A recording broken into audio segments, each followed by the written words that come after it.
खबर देहरादून उत्तराखंड से। महिला दिवस के अवसर पर महिला हितों से जुड़े अहम मुद्दों को लेकर सहकारिता भारती उत्तराखंड द्वारा पत्रकार वार्ता का आयोजन किया। प्रेस वार्ता के दौरान सहकार भारती के प्रांतीय महामंत्री अमित शर्मा द्वारा जानकारी देते हुए बताया कि उत्तराखंड में सहकारी समितियों में महिलाओं के लिए आरक्षण की व्यवस्था राज्य सरकार द्वारा की गई थी, लेकिन राज्य सरकार द्वारा उठाए गए इस ऐतिहासिक कदम से उत्तराखंड प्रदेश सहकारी समितियों में महिलाओं को आरक्षण देने वाले देश का पहला प्रदेश बन गया था। इसमें सहकारी समितियों में महिलाओं की भागीदारी बढ़ाने के लिए 30% आरक्षण का प्रावधान किया। यह आरक्षण सहकारी समितियों के चुनाव में महिलाओं को पदों पर आरक्षण देता है, जिससे उनकी सक्रिय भागीदारी सहकारिता में सुनिश्चित हो। ये कदम महिलाओं को सशक्त बनाने और सहकारिता के क्षेत्र में उनकी भूमिका को मजबूत करने के लिए उठाया। उन्होंने कहा, दान सिंह रावत द्वारा उच्च न्यायालय में याचिका दायर किया गया, जिसमें महिलाओं को सहकारिता में दिए आरक्षण को हटाने को लेकर याचिका दायर की। अमित शर्मा ने कहा, दान सिंह रावत ने अपने निजी स्वार्थ के कारण ऐसा किया, जो कि उचित नहीं। कहा, इसे प्रदेश का दुर्भाग्य कहें या फिर राजनीति, वहीं अगर इसे व्यक्तिगत हित से भी जोड़ा जाए तो कोई अतिशयोक्ति नहीं होगी। सहकार भारती के प्रांतीय महामंत्री अमित शर्मा ने राज्य सहकारी बैंक के निवर्तमान चेयरमैन दान सिंह रावत द्वारा उत्तराखंड सरकार के इस निर्णय के खिलाफ हाईकोर्ट में याचिका डालने जाने पर अपनी आपत्ति दर्ज की। सहकारी भारती की प्रदेश महामंत्री अवंतिका भंडारी ने कहा कि एक और देश के प्रधानमंत्री महिलाओं को हर क्षेत्र में कार्य करने के लिए प्रोत्साहित करते हैं, वहीं सहकारिता में महिलाओं को आरक्षण का लाभ नहीं मिलना बड़ा दुर्भाग्य है। बता देता हूं आपको, ये भी आप थोड़ा क्लियर कर लीजिए। अभी एक नया सिस्टम लागू हो रहा है, बिजनेस समूह, बी समूह, और बिजनेस समूह एमएसएमई में रजिस्टर्ड होगा। समूह का काम केवल एनआरएलएम से पैसा लेना नहीं है।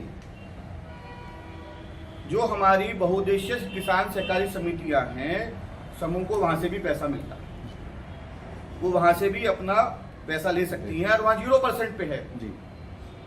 तो समूह तो जुड़ ही गया ना कोऑपरेटिव से। भाई आप तो रावत जी, दान सिंह रावत जी से मैंने ये कहना चाहूंगा कि आपको तो खुद ही आगे आके माननीय मोदी जी और अमित शाह की विचारधारा को आगे बढ़ाना चाहिए कि भाई ये बहुत उत्कर्ष कार्य हुआ। आपको अप्रिशिएट करना चाहिए था धन सिंह रावत जी को, आपको अप्रिशिएट करना चाहिए था अपनी उत्तराखंड की कैबिनेट को। सरकार का अधिकार है लाने का।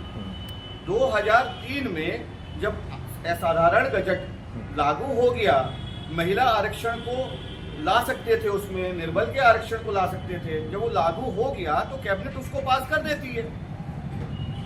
दूसरा मेरा एक सवाल ये है कि आपने 65,000 महिला समूहों की बात करी, लेकिन वो 65,000 महिला समूह जो है वो कोऑपरेटिव का हिस्सा नहीं है।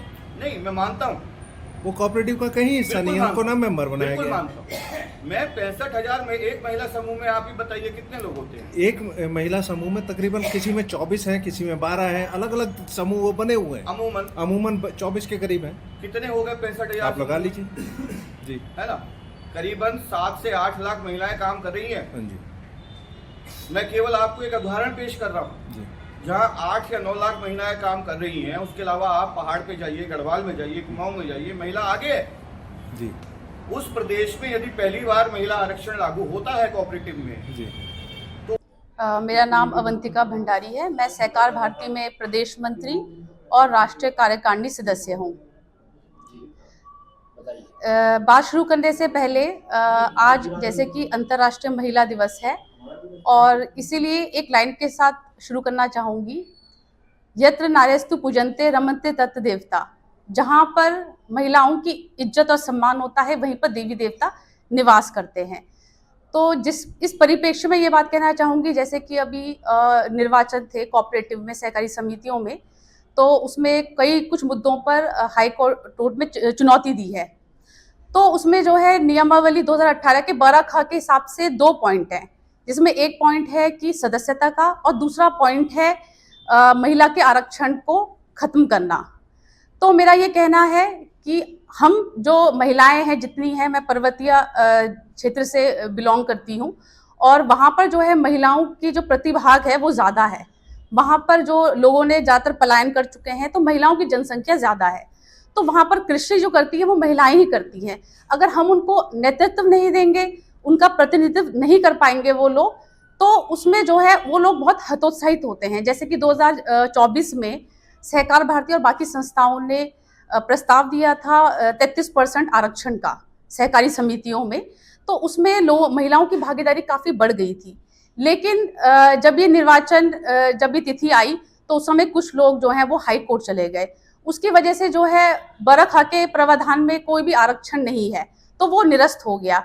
तो मैं अपने मुख्यमंत्री हैं और प्राधिकरण है और प्रदेश सरकार से यह विनती करती हूँ, निवेदन करती हूँ कि जो महिला आरक्षण है वो यथावत रहे, उसको निरस्त ना किया जाए, क्योंकि ये महिलाओं के हित की बात है, क्योंकि महिलाओं के हित से किसी का अहित नहीं होगा।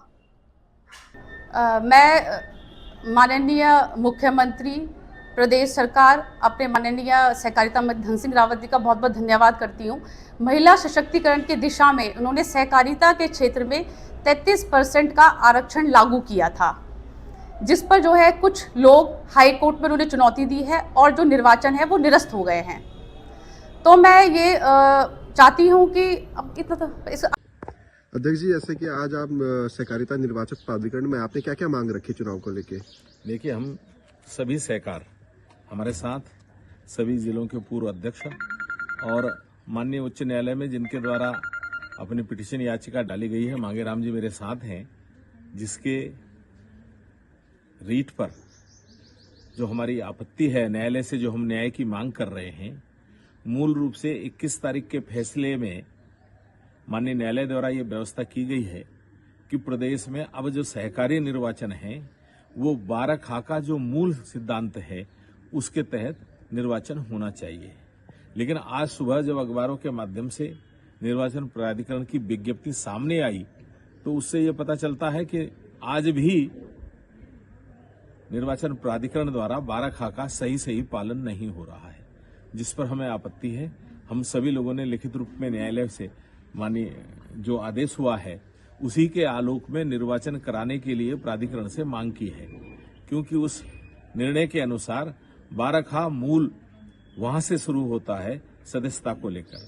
जो सदस्य स्थायी सदस्य नहीं है, नाम मात्र सदस्यों को जो अधिकार प्राप्त नहीं है, वो अगर निर्विरोध भी निर्वाचित हो गए हैं तो वह एक प्रकार से 12 खो के मूल सिद्धांत का उल्लंघन है और कोर्ट की अवमानना है।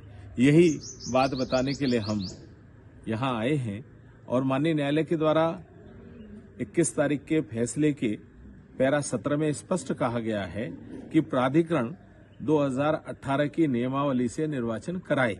हम भी वही मांग करने आए हैं कि आप जो भी निर्वाचन है 2018 की नियमावली से करें और उसके तहत जितने भी संशोधन एक्ट अमेंडमेंट इस बीच आए हैं वो सभी निरस्त होने चाहिए। वो हमारी मांग है। अगर ये नहीं करेंगे तो उसके लिए हम न्यायालय में जाने के लिए स्वतंत्र हैं और न्यायालय में फिर अपनी अपील करेंगे। अध्यक्ष जी, जैसे कि नया कार्यक्रम जारी हुआ है, आपको क्या लगता है कि इस पे चुनाव हो पाएंगे, संपन्न हो पाएंगे? नया चुनाव कार्यक्रम जो है वो त्रुटिपूर्ण है। इसके हिसाब से अगर निर्वाचन हुआ तो फिर मूल काश्तकार 12 खो की जो भावना है वो छूट जाएगी। यही मांग करने हम आए हैं।